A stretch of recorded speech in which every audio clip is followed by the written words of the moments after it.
The gym smells like old sweat and cheap detergent, and the mop in my hand is about as motivated as I am. Just one more lap around the court, I mutter, pushing the mop half-heartedly. The place is deserted, the echoes of afternoon practice long gone. It's just me, Booker the nerd with glasses, cleaning up after everyone else. "Hey, you almost done?" The voice startles me, and I look up to see Deacon leaning against the door frame, his varsity jacket slung over one shoulder. He's the last person I expect to see here, the guy who's got everything handed to him on a silver platter. Girls, grades, glory, you name it. "What are you doing here?" I ask, trying to keep the surprise out of my voice. "Coach said the shed inventory was messed up again. Guess who's stuck fixing it?" "Lucky you," I smirk, thinking that it's about time someone else dealt with Coach's endless list of chores. Deacon shrugs. "Thought I'd get it over with. You?"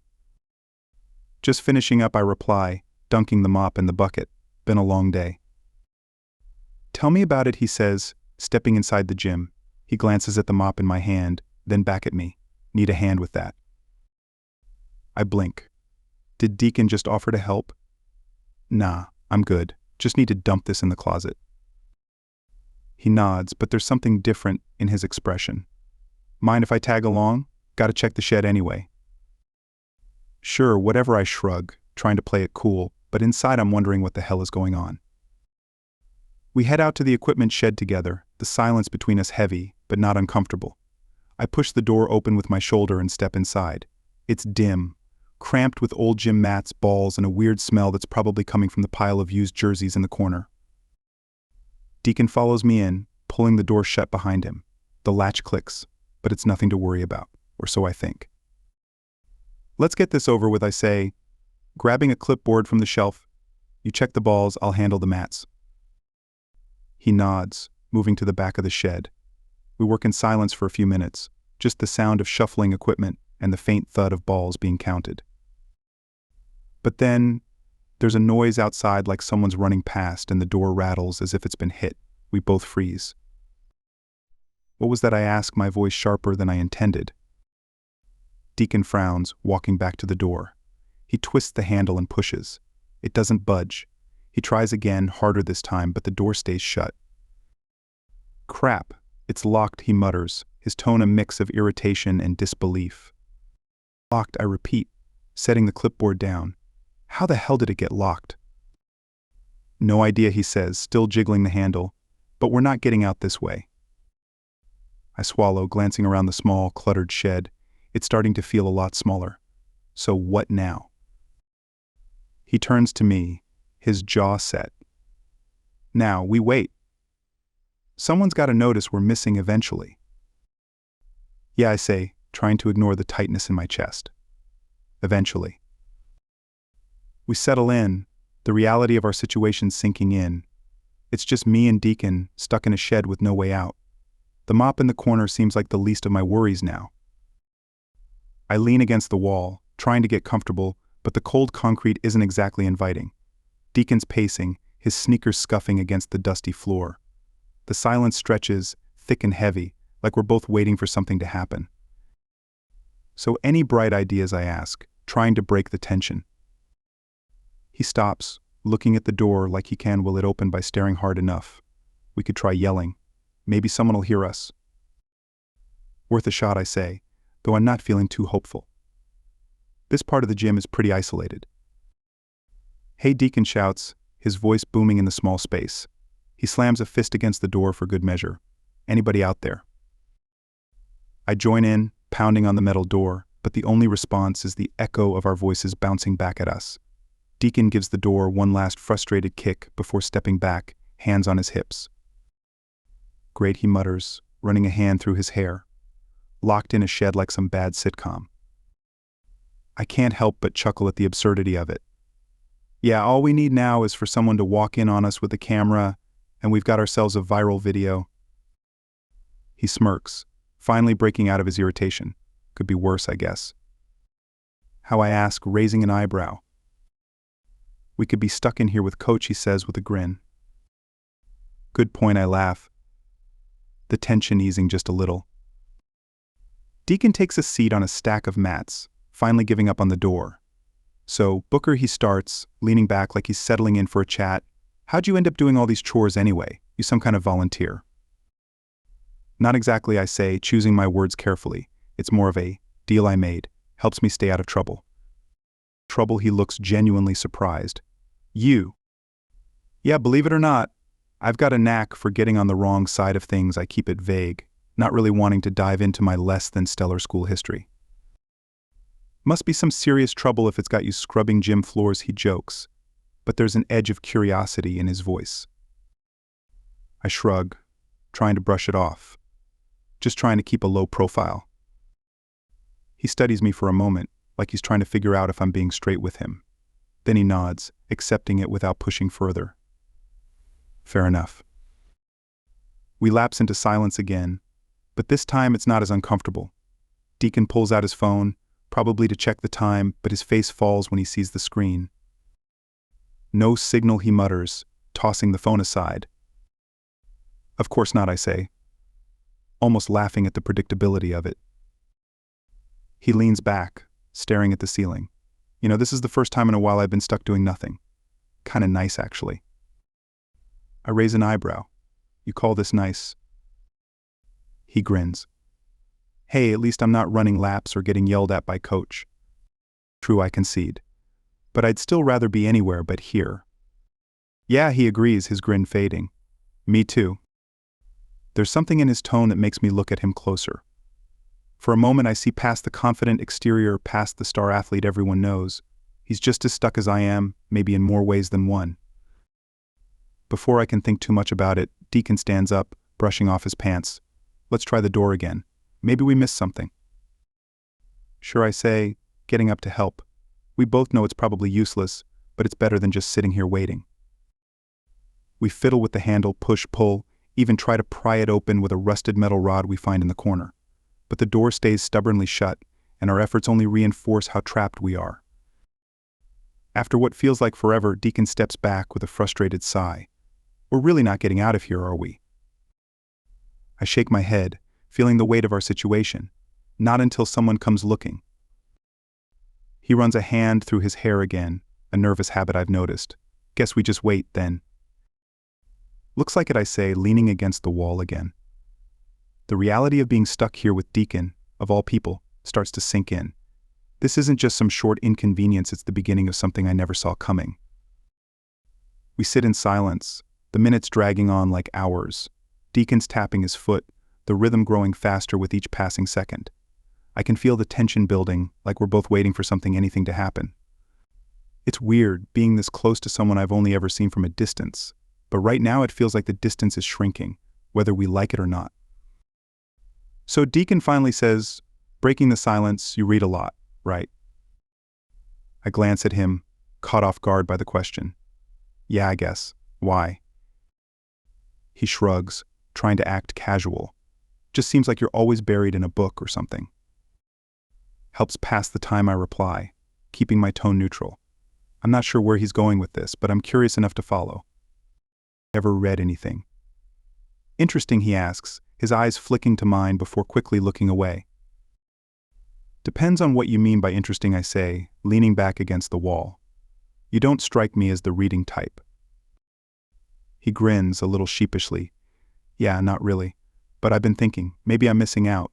All these stories, all these experiences. I raise an eyebrow. You're telling me the guy who's got it all wants to live through books now? He laughs, the sound echoing off the shed walls. When you put it like that, it sounds ridiculous. But seriously, what's it like, getting lost in a story? It's different, I say, searching for the right words. It's like stepping into someone else's shoes, seeing the world through their eyes. You forget where you are for a while. He nods, considering that. Sounds nice. Must be better than being stuck in this shed. Definitely, I agree, cracking a small smile. But then again, not all stories are escapism. Some make you face things you'd rather avoid. Deacon's quiet for a moment, like he's turning that over in his mind. Then, almost out of nowhere, he asks, you ever read something that changed you? The question is so unexpected that I pause, really thinking about it. Yeah, I admit, surprising myself with how easily the answer comes. But it wasn't the book itself, It was what it made me realize about things. He looks at me, really looks at me like he's trying to figure out what I'm not saying. Like what? I hesitate, not sure how much to reveal. But there's something about being stuck here with him, about the way he's asking, that makes me want to be honest. Like how you can't always control what happens to you, but you can control how you deal with it. He nods slowly, like he understands that on a deeper level. Yeah, I get that. Life's got a way of throwing curveballs. Tell me about it, I say, and it feels like we're both acknowledging something unspoken between us. He's about to say something else, but the sound of footsteps outside cuts him off. We both freeze, listening intently. There's a voice, female, probably a teacher calling out for someone. Deacon's face lights up with relief. Finally he mutters, moving to the door. He bangs on it, shouting, "Hey, we're in here." The footsteps grow louder, and then we hear the unmistakable jingle of keys. The door creaks open and misses. Collins, the PE teacher, appears in the doorway looking confused. "What are you two doing in here?" she asks, her tone a mix of surprise and suspicion. "We got locked in," Deacon explains quickly, stepping out of the shed. I follow, blinking against the sudden brightness of the gym lights. Mrs. Collins shakes her head, clearly annoyed. "You two should be more careful. I thought this place was empty." "Yeah, sorry about that," Deacon says, flashing her a grin that probably works on everyone else. But Mrs. Collins just huffs and waves us off. "Just get out of here before I have you cleaning the locker rooms too," she snaps, turning on her heel and marching off. Deacon watches her go, then turns to me, his expression a mix of relief and something else, something I can't quite place. "Well, that was interesting." "Yeah, I agree, though my mind is still on what we talked about in the shed." "Interesting." We start to walk out of the gym together, the awkwardness from earlier replaced by something easier, more natural. But just as we reach the doors, Deacon stops and looks at me, his expression serious. "Hey, Booker," he says, and there's a softness in his voice that catches me off guard. "Thanks for talking back there. I don't usually, talk like that." I nod, not really sure what to say. Anytime I manage, feeling the weight of his words more than I expected. He smiles, a real one this time, not the cocky grin he usually wears. "Maybe I'll take you up on that." And with that, we part ways, but I can't shake the feeling that something shifted between us in that shed, something I didn't see coming. The next few days are a blur of routine classes, chores, the usual, but something's different and I can't ignore it. Every time I see Deacon in the halls, there's this weird tension, like we're both remembering the same thing but not sure what to do about it. It's unsettling, but also intriguing. I never thought I'd say that about him. It's a Friday afternoon when it happens. I'm in the library, my usual spot, trying to get some work done before the weekend. The place is quiet, just the way I like it, with only a few students scattered around. I'm lost in a book, not really paying attention to anything else, when someone slides into the chair across from me. I glance up, and there he is, Deacon, looking slightly out of place among the stacks of books. "Hey," he says, his voice low, like he's not sure if he should be here. "Hey," I reply, more surprised than I let on. "What are you doing here?" He shrugs, trying to play it cool, but there's a flicker of something in his eyes, nervousness, maybe. "Thought I'd take you up on that offer, talking." I raise an eyebrow. "In the library." "Why not?" he says, leaning back in the chair. "It's quiet. Plus I figured you'd be here." "Fair enough," I say, closing my book and giving him my full attention. "What's on your mind?" He hesitates, glancing around as if he's checking to see if anyone's listening. Then he leans forward, his voice dropping even lower. "That day in the shed, I've been thinking about it." "Me too," I admit, matching his tone. "It was different." "Yeah," he says, his gaze locking onto mine. "Different." There's a pause and I can feel the air between us shift, like we're both on the edge of saying something important. But before I can figure out what that is, he surprises me with a question. "Why do you keep to yourself so much, Booker? I mean, you're smart, you're interesting, but you're always off on your own." The directness of his question catches me off guard. I guess I'm just not people's first choice. Never have been. He frowns like he doesn't get it. That's their loss. You're not what I expected. What did you expect, I ask, curious despite myself. I don't know, he admits, leaning back again. Someone quieter, more reserved. But you've got this edge to you.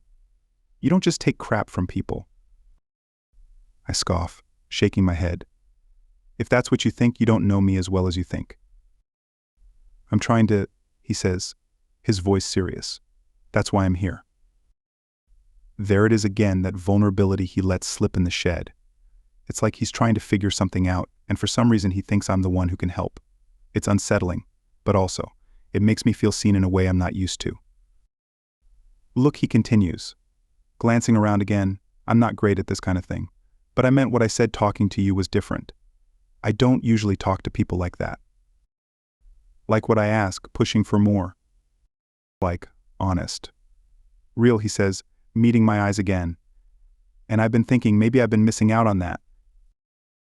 I don't know what to say to that, so I just nod, letting the silence fill the space between us. It's not awkward, though it's more like we're both figuring out where this is going. Finally, he breaks the silence. So what do you say? Think we could hang out? Outside of school, I mean. The question hangs in the air, and I can tell it's a big deal for him to ask. It's not just about hanging out, it's about crossing some invisible line neither of us thought we'd cross. Yeah, I say after a moment, surprising myself with how easy it is to agree. Yeah, I think we could. He smiles, and it's the same genuine smile from the shed. Cool. How about tonight? There's this place I know, kind of out of the way. No one from school goes there. Sounds good, I say, feeling the nerves start to kick in. This is new territory, and I'm not sure what to expect. Great, he says, standing up. I'll pick you up at 7. 7, I agree, watching as he walks away, feeling a strange mix of anticipation and anxiety. As he leaves the library, I sit back in my chair, staring at the book in front of me but not really seeing it. Tonight, everything might change, and for once, I'm not sure if that's a good thing or a bad thing. But I do know one thing I'm going to find out. 7 o'clock comes faster than I expect, and I'm standing outside my house, nervously checking my phone as the sun dips below the horizon. I'm not sure what I'm more anxious about, hanging out with Deacon, or the fact that I agreed to this in the first place. I keep telling myself it's just a casual thing, but deep down I know it's more than that. Headlights sweep across the driveway, and I look up to see Deacon's car pulling in. My heart does this weird flip, and I have to take a deep breath before walking over. He's already out of the car by the time I reach him, leaning against the door with that easygoing smile I'm starting to get used to. Ready, he asks, his voice casual, but there's an edge of anticipation there too. Yeah, I reply, trying to sound more confident than I feel. Let's go. We get in the car, and as he pulls out of the driveway, I can't help but wonder where he's taking me. He said it's a place where no one from school goes, but that doesn't exactly narrow it down. I keep quiet, letting the silence stretch, but it's not uncomfortable, more like we're both waiting to see where the night will take us. After a few minutes, he glances over at me, nervous. I almost laugh at how easily he reads me. A little. This isn't exactly my usual Friday night. He nods, focusing on the road ahead. Mine either. But that's kind of the point, right? Yeah, I guess so, I say, feeling a bit of the tension ease. Where are we going anyway? You'll see, he says with a grin, keeping the mystery alive. We drive for a while, leaving the familiar streets behind and heading out toward the edge of town. The houses become sparser, replaced by open fields and the occasional cluster of trees. The sky is dark now, only the faint glow of distant lights breaking up the blackness. Finally, he turns onto a dirt road that winds through a grove of trees. I can feel the excitement and nerves building as we drive deeper into the woods. After a few more twists and turns, we pull into a clearing, and Deacon cuts the engine. Here we are, he says, turning to me with a smile. I look around, taking in the scene. There's a small, weathered cabin at the edge of the clearing, with a porch light casting a soft glow over the front steps. It's quiet, peaceful, the kind of place that feels a million miles away from everything. A cabin in the woods, I ask, raising an eyebrow. You planning on murdering me out here or something? He laughs, the sound easy and genuine. Nah, nothing like that. This place belongs to my uncle. He lets me use it sometimes when I need to get away. Get away from what I ask, curious despite myself. He pauses, his expression growing serious. From everything. School, expectations, people always watching. I nod, understanding more than I expected to. I get that. He looks at me, really looks at me, and there's something raw in his gaze. Yeah, I think you do. We get out of the car, and he leads me up the steps to the cabin. The door creaks as he pushes it open, revealing a cozy interior with a few pieces of worn furniture, a fireplace, and shelves lined with old books and knickknacks. It's not fancy, but it feels lived in, real. Make yourself at home, he says, flipping on a lamp and tossing his jacket onto a chair. I follow suit, taking in the details as I settle onto the couch. There's a comfortable silence between us, but it's charged, like we're both waiting for the other to make a move. So what now, I ask, trying to sound casual. He shrugs, but there's a hint of a smile on his lips. We talk, like we did in the shed. About what I ask, my heart beating faster. Whatever comes up, he says, sitting down across from me. No pressure. I can tell he means it. But there's something unspoken between us, something that's been building since that day in the shed. And as much as I want to keep things light, I know we're headed somewhere deeper. We talk for a while about school, about his uncle's cabin, about books and movies and everything in between. But there's this tension, this undercurrent that neither of us addresses directly. I can see it in the way he watches me, in the way his voice drops when he asks me questions, like he's searching for something more. Finally, there's a lull in the conversation, and Deacon leans back, running a hand through his hair. Can I ask you something, Booker? Sure, I say, my voice steadier than I feel. Why do you keep people at a distance, he asks, his tone gentle but insistent. The question catches me off guard, and for a moment I don't know how to answer. I don't know, I say slowly, trying to find the right words. It's just easier that way, less complicated. But is it really, he presses, his gaze locking onto mine. I look away, the intensity of his stare too much. It's safer, I admit, my voice barely above a whisper. Maybe, he says softly, but it's also lonely. His words hit me harder than I expected, and I can't bring myself to look at him. There's a part of me that wants to push him away, to shut this down before it gets any more real. But another part of me, one I didn't even know existed, wants to see where this goes. Before I can overthink it, I stand up, moving to the window and looking out into the dark woods. What about you, I ask, needing to shift the focus off me. Why do you come here? To get away, he repeats, standing up and joining me by the window, but also to figure things out. Figure what out, I ask, glancing at him. He hesitates, and for a moment I think he's not going to answer. But then he sighs, leaning against the wall, like who I really am. You know, everyone at school thinks they've got me figured out, the jock, the popular guy, the one who's got it all. But that's not all there is. I'm surprised by how much I relate to what he's saying. I know what that's like, I say quietly. People think they know you, but they only see what they want to see. Exactly, he says, his voice soft but intense. And I'm tired of it. I'm tired of being who everyone expects me to be. So who do you want to be, I ask, genuinely curious. He's silent for a long time, and when he finally speaks, his voice is low, almost vulnerable. I don't know. But I think I'm starting to figure it out. There's something in the way he says it that makes my heart race. We're standing so close, closer than we've ever been, and I can feel the heat radiating off him. It would be so easy to close the distance, to see where this could go. But I hesitate, unsure if I'm ready for what that might mean. And then, before I can decide, Deacon takes a step closer, his eyes locked on mine. There's no mistaking what he's thinking, what he wants, and for once I don't want to run away. But then, just as he's about to close the distance, a loud crash from outside shatters the moment. We both jump, our heads snapping toward the door. What the hell was that, I ask, my heart pounding for a whole new reason. Deacon's already moving, grabbing a flashlight from a shelf. Stay here, he says, his voice tense. I'll check it out. No way, I say, following him to the door. I'm not staying in here alone. He glances at me, clearly torn between protecting me and letting me come with him. Finally, he nods. Okay, but stay close. We step outside, the cold night air hitting us like a slap.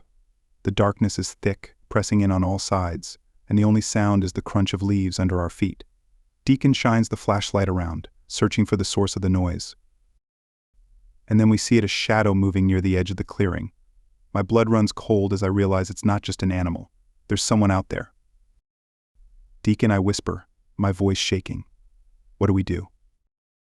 He doesn't answer right away, his jaw clenched as he watches the figure. Stay behind me, he finally says, his voice firm. We move closer, the flashlight beam cutting through the darkness. The figure freezes, then slowly turns toward us, the light catching on something metallic in their hand. I feel a surge of fear, my mind racing with possibilities. Who is this? What do they want? And more importantly, how do we get out of this alive? But before I can spiral any further, the figure steps into the light, and I feel the ground drop out from under me. It's someone I never expected to see out here, someone who shouldn't even know about this. The flashlight beam cuts through the darkness, illuminating the figure standing just beyond the tree line. My breath catches in my throat as recognition hits me like a punch to the gut. Anna Deacon's voice is filled with shock, echoing my own disbelief. Anna steps forward, her face half hidden in the shadows, her expression unreadable. She's holding something in her hand, a crowbar, of all things. My mind races to make sense of it. What the hell are you doing here? Deacon demands, his tone shifting from shock to anger. How did you even know about this place? Anna doesn't answer right away. She just looks at us, her gaze flicking between Deacon and me, something dark and unsettling in her eyes. I could ask you the same thing, she finally says, her voice cold and unfamiliar. What are you two doing out here? Alone. The accusation in her tone makes my skin crawl. This is not the Anna I know, the one who's been my best friend since forever. There's something off, something that makes my stomach twist in knots. We just came out here to talk, I say, trying to keep my voice steady, but I can hear the tremor in it. What's with the crowbar? Anna's eyes narrow, and for a moment I think she might not answer, but then she steps closer, her grip on the crowbar tightening. I was looking for you, Booker. You weren't answering your phone, and when I saw Deacon's car heading out of town, I followed. I thought you might be in trouble. In trouble, Deacon repeats, disbelief coloring his words. Why would you think that? Anna glares at him, her eyes flashing with something that looks a lot like anger. Because I know what people like you are capable of. Anna, what the hell are you talking about? I ask, my pulse racing. I can't wrap my head around what's happening. This whole situation feels like a nightmare I can't wake up from. She finally turns her gaze to me, and the intensity in her eyes sends a chill down my spine. I'm talking about how people like Deacon get what they want, no matter who they hurt along the way. I wasn't going to let that happen to you. I blink, trying to process what she's saying. You think, Deacon, that he's going to hurt me? Anna looks almost insulted that I don't immediately agree. I've seen it before, Booker. Guys like him, popular, good-looking, always get their way. They chew people up and spit them out. I wasn't going to let that happen to you. Deacon steps forward, his face a mix of anger and confusion. I don't know what you think you know, Anna, but you've got it all wrong. I'd never hurt Booker. Ever. Anna scoffs, her grip on the crowbar loosening, but she doesn't drop it. You expect me to believe that? You barely know him. You don't know what he's been through. And you do, Deacon fires back, the tension between them crackling in the air. Yeah, I do, Anna shouts, her voice breaking. I've been there for him, through everything. And now, all of a sudden, you swoop in like you're some kind of savior? I'm not buying it. I can feel the situation spiraling out of control, and my heart pounds in my chest as I try to find a way to diffuse it. Anna, please, just put the crowbar down. We can talk about this. She looks at me, her expression softening just a fraction. Booker, I'm just trying to protect you. I don't want you to get hurt.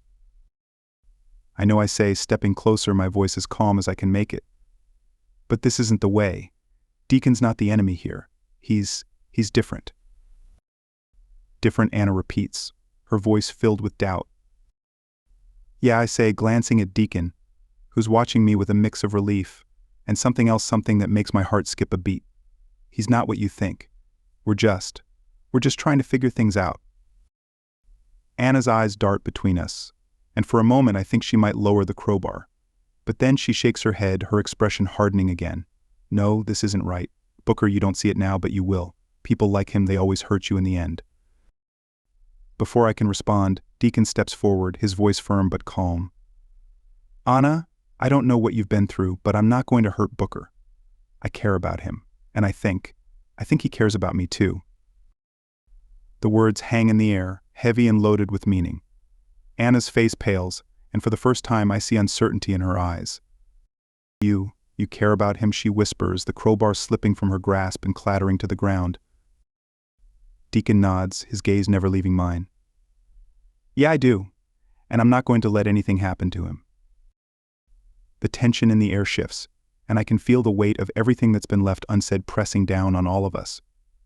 Anna looks like she's struggling to process what she's hearing, and I can't blame her, I'm barely keeping it together myself.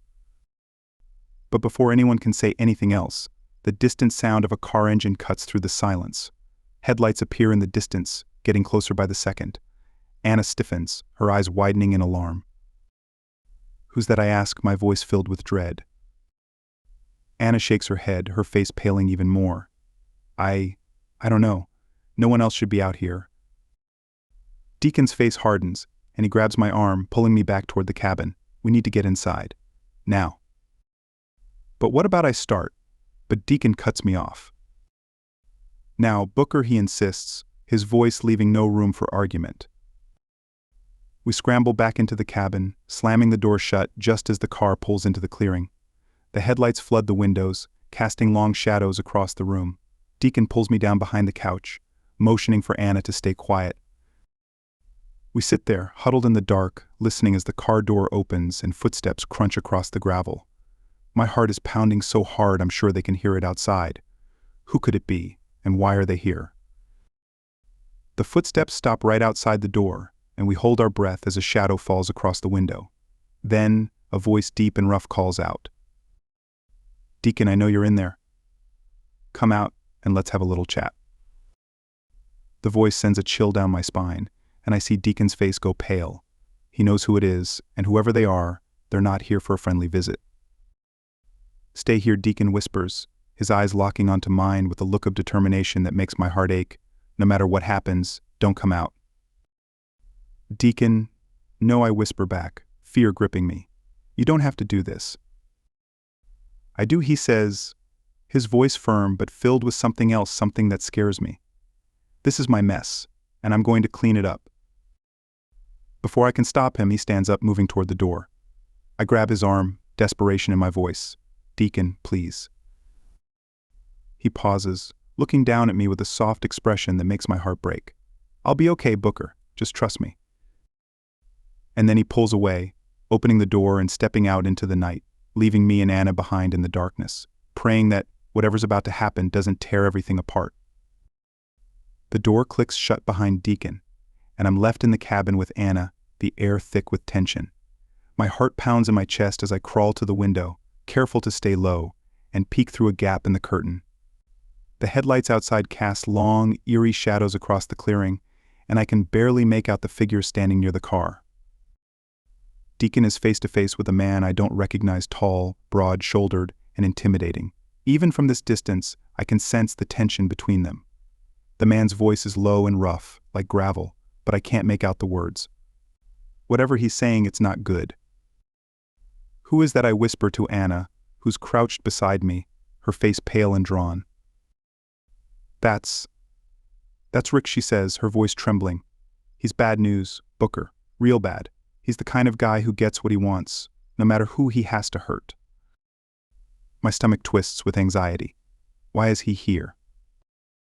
I don't know, she admits, her eyes wide with fear, but if Deacon owes him something.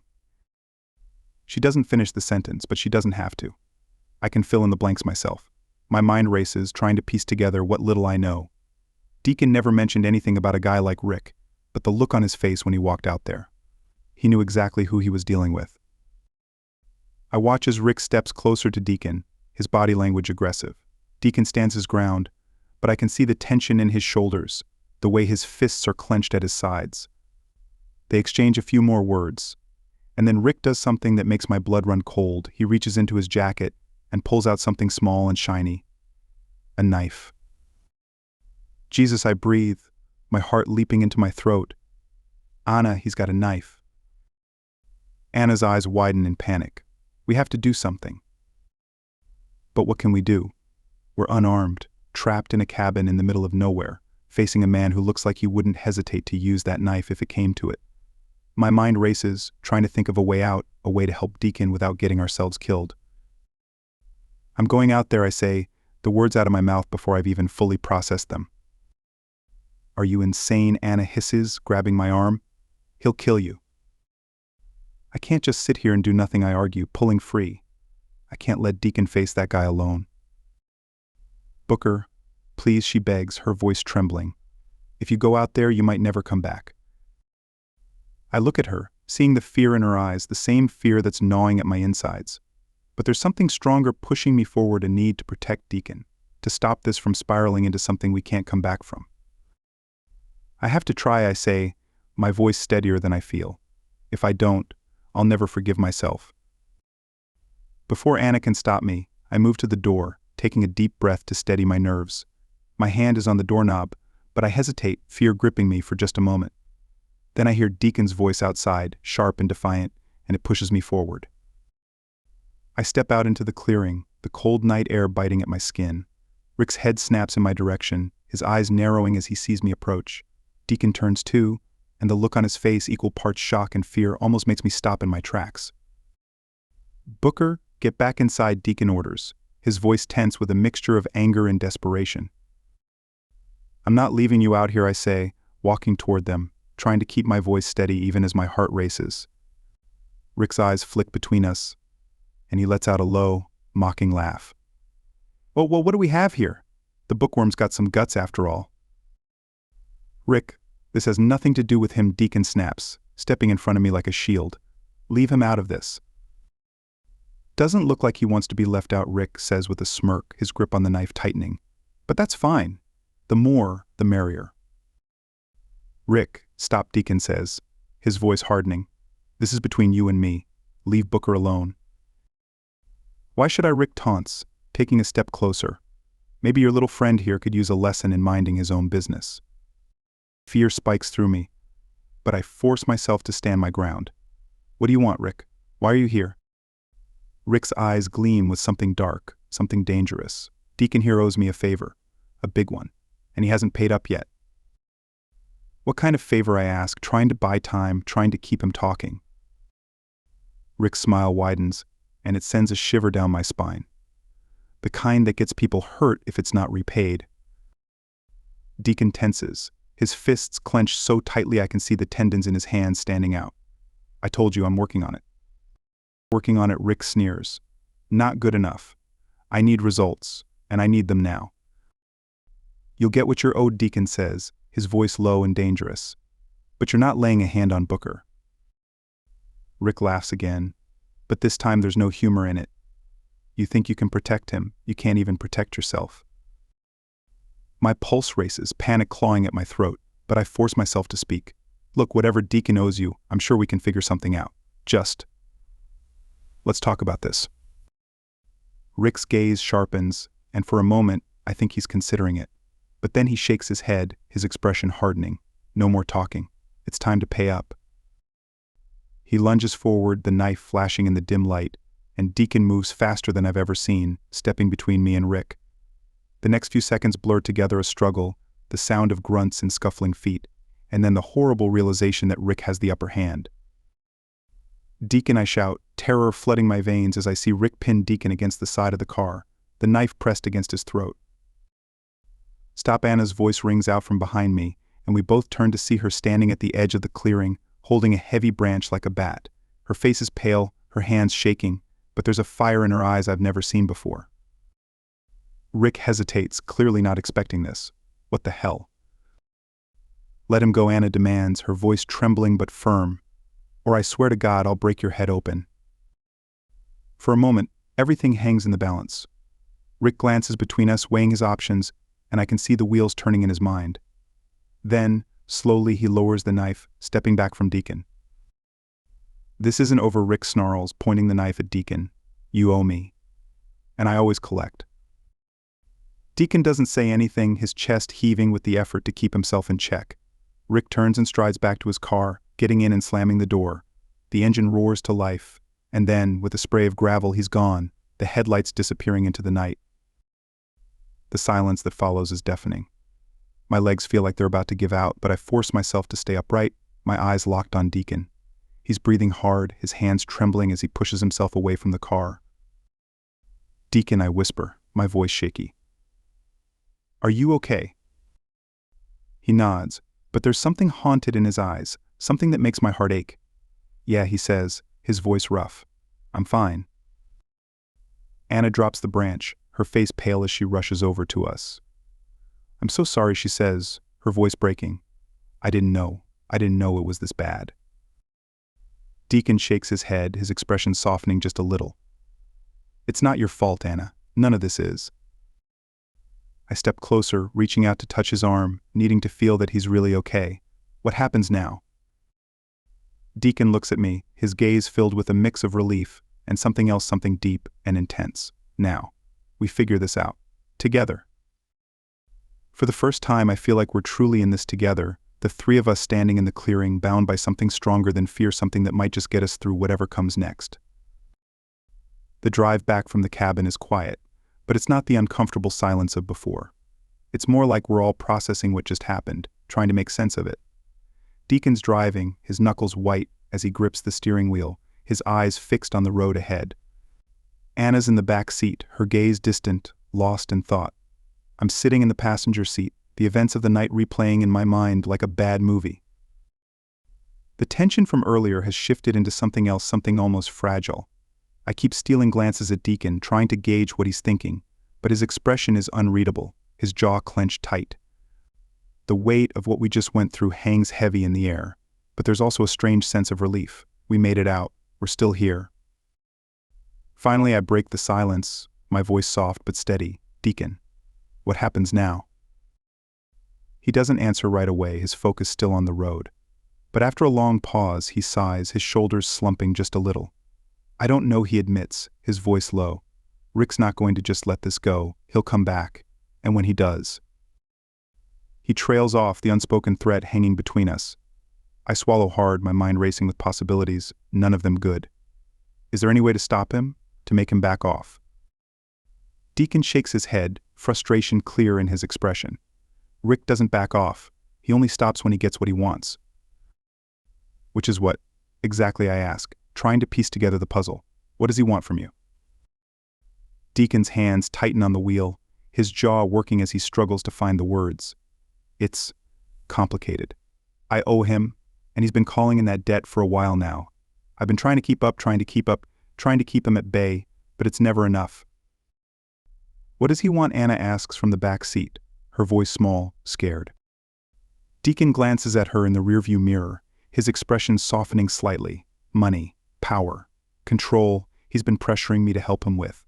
Things I don't want to be involved in. And if you don't, I ask, though I already know the answer. Then he comes after the people I care about, Deacon says, his voice tight with barely controlled anger. People like you. The gravity of his words sinks in, and I feel a chill run through me. This isn't just about Deacon anymore, it's about all of us. Rick won't stop until he gets what he wants, and if Deacon doesn't comply, we're all at risk. There has to be something we can do, Anna says, her voice gaining strength. We can't just let him keep terrorizing us.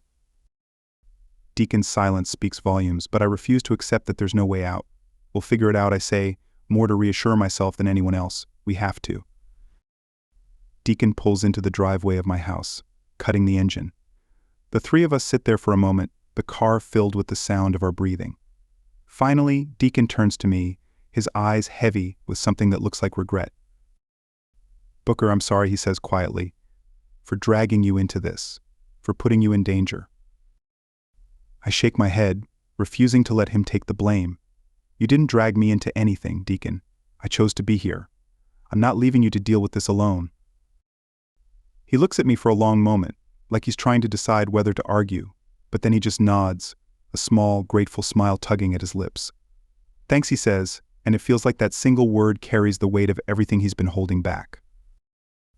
Anna leans forward, her voice soft but determined. We're in this together. All of us.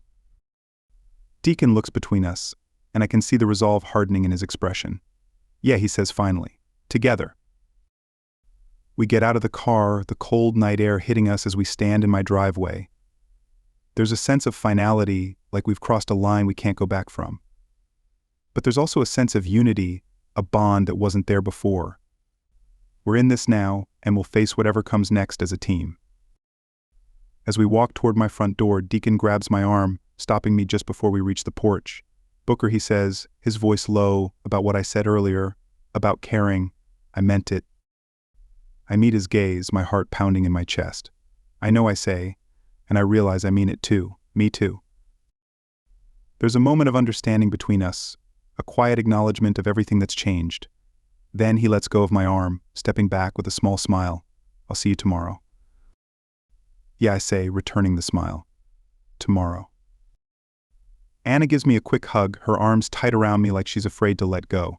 Stay safe, she whispers, and I nod, trying to hold back the emotions threatening to spill over. You too, I whisper back, and then she steps away, following Deacon to his car. I watch them drive off into the night, the taillights disappearing around the corner. I stand there for a moment, letting the reality of everything that's happened wash over me.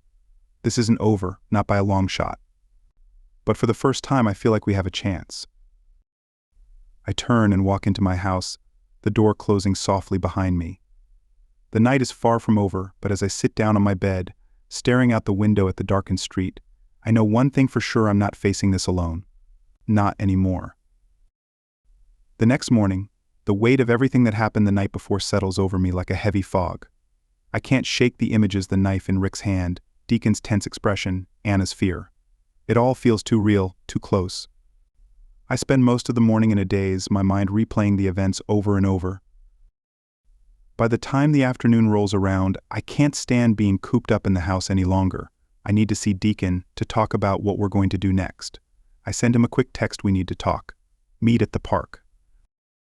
His reply is almost immediate: be there in 20. I grab my jacket and head out, the cool autumn air biting at my skin as I walk to the park. It's a quiet place, tucked away from the main roads, where we won't be disturbed. I find a bench near the back, half hidden by trees, and sit down to wait. Deacon shows up right on time, looking tired but determined. He's wearing a black hoodie, the hood pulled up over his head, and for a moment he looks like a stranger. But then he spots me, and his expression softens into something familiar, something that makes the knot in my chest loosen just a bit. Hey, he says as he sits down beside me, his voice low and rough. Hey, I reply, trying to gauge his mood. How are you holding up? He shrugs, running a hand through his hair. I've been better. You? Same, I admit, staring down at my hands. I couldn't stop thinking about last night. Me neither, he says, and there's a heaviness in his tone that makes me look up. For a moment, we just sit there in silence, both of us lost in our thoughts. Then, Deacon turns to me, his expression serious. We need to figure out what we're going to do about Rick. He's not going to back off, Booker. If anything, last night probably pissed him off even more. I know, I say, the reality of the situation settling over me again. But what can we do? He's dangerous, Deacon. We can't just wait around for him to make his next move. Deacon's jaw tightens, and I can see the frustration in his eyes. I've been thinking about that. We need to be proactive. We can't just sit here and hope he goes away. We need to find a way to deal with him permanently. Permanently, I repeat, my voice tinged with unease. What do you mean? I mean, we need to find something on him, Deacon says, his voice firm. Something we can use as leverage. He's got to have some skeletons in his closet. We just need to dig them up. I nod slowly, the plan starting to take shape in my mind. But how do we do that? It's not like we can just ask him to spill his secrets. We don't have to, Deacon says, a glint of determination in his eyes. I know some people who might be able to help. They're not exactly legal, but they're good at finding things out. If we can get something on Rick, something that scares him more than he scares us, we might be able to get him off our backs for good. The idea is risky, borderline reckless, but I can see the logic in it. If we don't do something, Rick will keep coming after us until he gets what he wants or worse. But the thought of diving into that world, of dealing with people who operate in the shadows, makes my stomach churn. Are you sure about this? I ask, needing to hear his confidence before I commit. Deacon looks at me, his gaze steady. I'm sure. It's the only way we can protect ourselves. I'm not going to let Rick hurt you, or Anna, or anyone else. Not if I can help it. His words hit me harder than I expected, filling me with a mix of fear and gratitude. I know he's right, we can't afford to be passive. But the idea of taking on someone like Rick, of playing a game we barely understand, terrifies me. But what terrifies me more is the thought of doing nothing, of waiting for Rick to make the next move and hoping we survive it. Okay, I say, my voice firming with resolve. Let's do it. Deacon nods, a small, determined smile tugging at the corner of his mouth. We'll start tonight. I'll make some calls, see what we can dig up. Where do we meet? I ask, feeling the adrenaline starting to course through me. I'll text you the details, he says, standing up. Just be ready. I stand up too, suddenly feeling the weight of everything we're about to do. But when I look at Deacon, see the resolve in his eyes, I know I'm not alone in this. We're in this together, and that gives me the strength I need to keep moving forward. Deacon, I say, stopping him before he can walk away. He turns to me, his expression questioning. Thank you, I say, the words feeling inadequate but necessary. For everything. He smiles, and this time it reaches his eyes. No, Booker, thank you. We part ways, but as I walk back home, the plan swirling in my mind, I know this is just the beginning. The calm before the storm. Whatever happens next, there's no turning back. We're committed, and we're going to see this through, no matter the cost. The sun is setting as I reach my house, the sky painted in shades of orange and pink. It's a beautiful sight, but I barely notice. All I can think about is the night ahead, the risks we're about to take, and the danger that lurks just around the corner. But for the first time in a long time, I feel a flicker of hope. Maybe, just maybe, we can find a way out of this. And maybe, in the process, we'll find something worth fighting for. As I step inside, I pull out my phone, waiting for Deacon's message. The future is uncertain, but one thing is clear: we're in this together. And together we might just have a chance. The night air is crisp as I step out of my house, the moon hanging low in the sky, casting long shadows across the empty streets. My phone buzzes in my pocket, a message from Deacon with the address of where we're meeting. I hesitate for just a moment, letting the weight of what we're about to do settle over me. But there's no turning back now. I start walking, my heart pounding with a mix of fear and determination. This is at the moment where everything changes, where we take control of our fate instead of waiting for it to crush us. The streets are quiet, the only sound the soft crunch of leaves under my feet as I make my way to the meeting spot. When I arrive, I see Deacon leaning against his car, his face illuminated by the soft glow of a street lamp. He looks up as I approach, his expression serious but calm. There's a quiet intensity about him tonight, like he's made his peace with what we're about to do. Hey, I say, my voice barely above a whisper as I step closer. Hey, he replies, giving me a small nod. You ready? Ready as I'll ever be, I say, trying to match his calm. He gestures to the car. Anna's already inside. We're just waiting on you. I glance at the car, seeing Anna's silhouette in the back seat. She turns and gives me a small wave, her face tense but determined. I nod back at her, then turn to Deacon. What's the plan? I ask, needing to know what comes next. Deacon pulls out his phone, showing me a map of the city.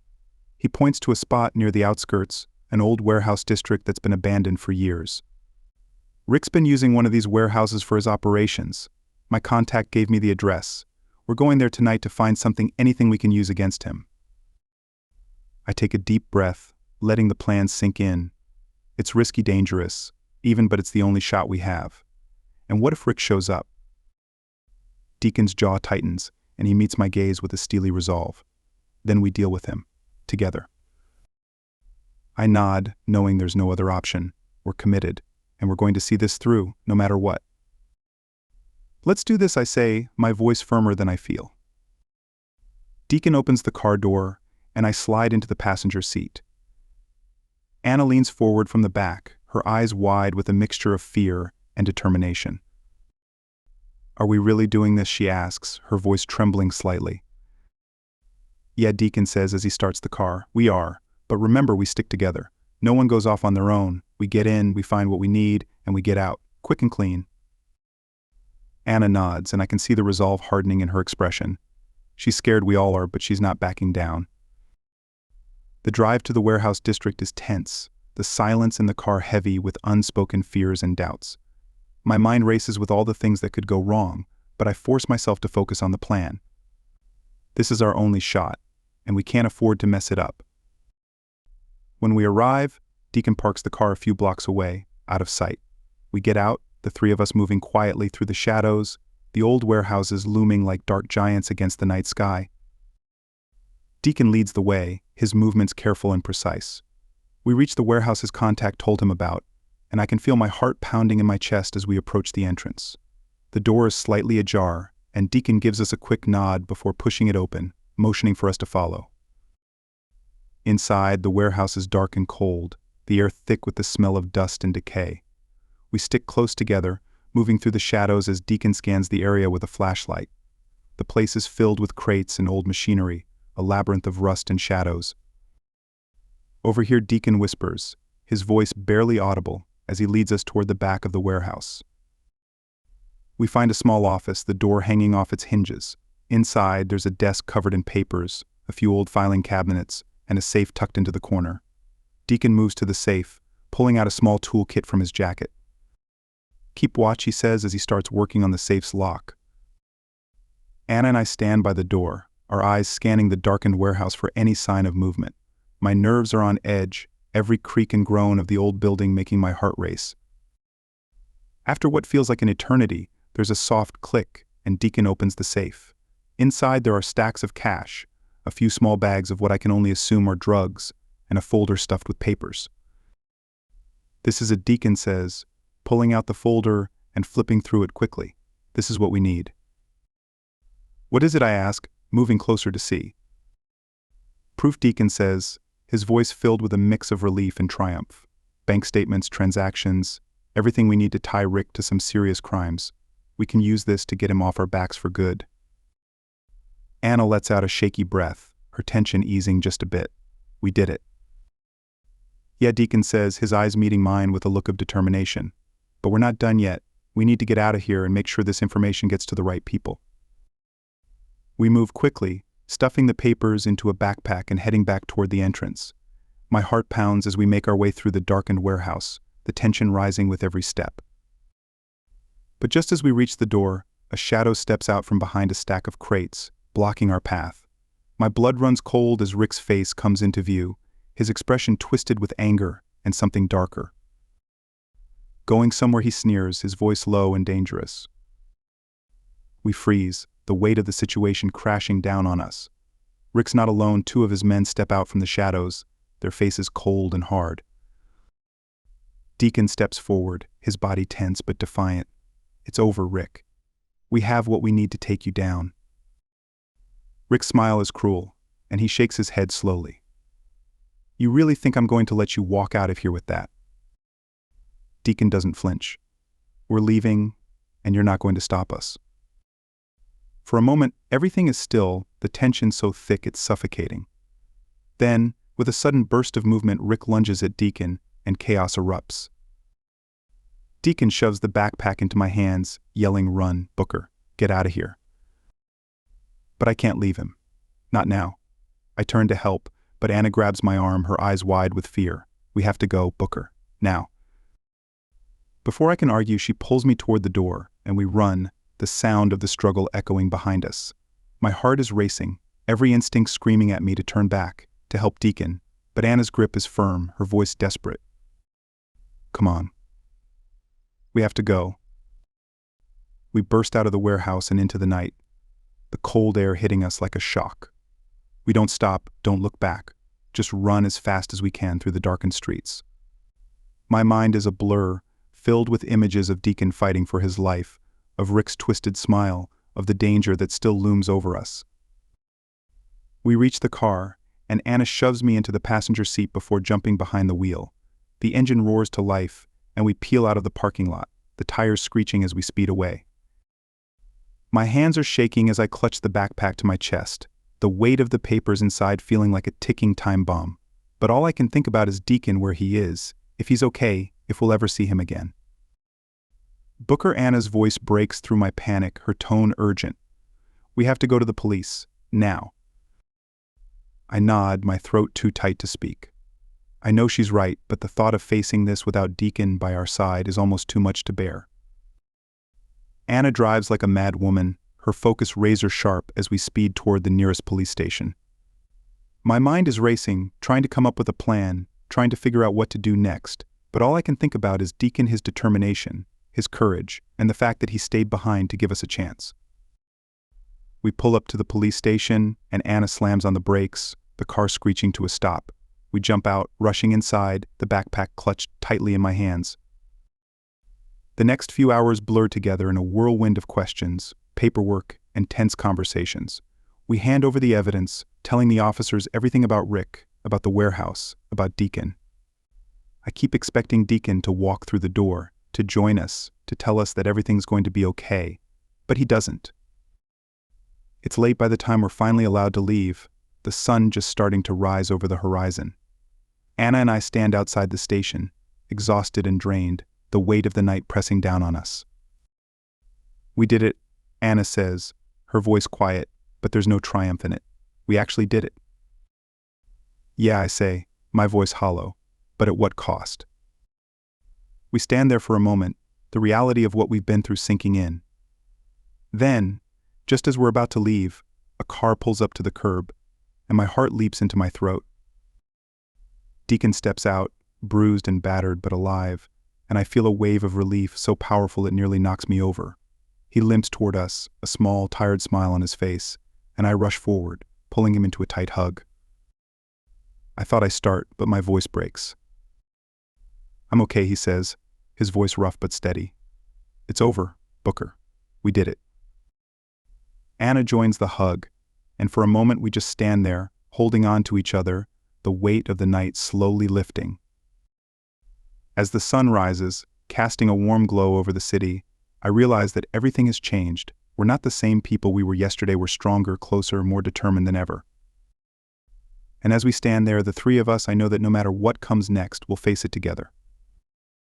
Because we've already faced the darkness, and we came out on the other side, together.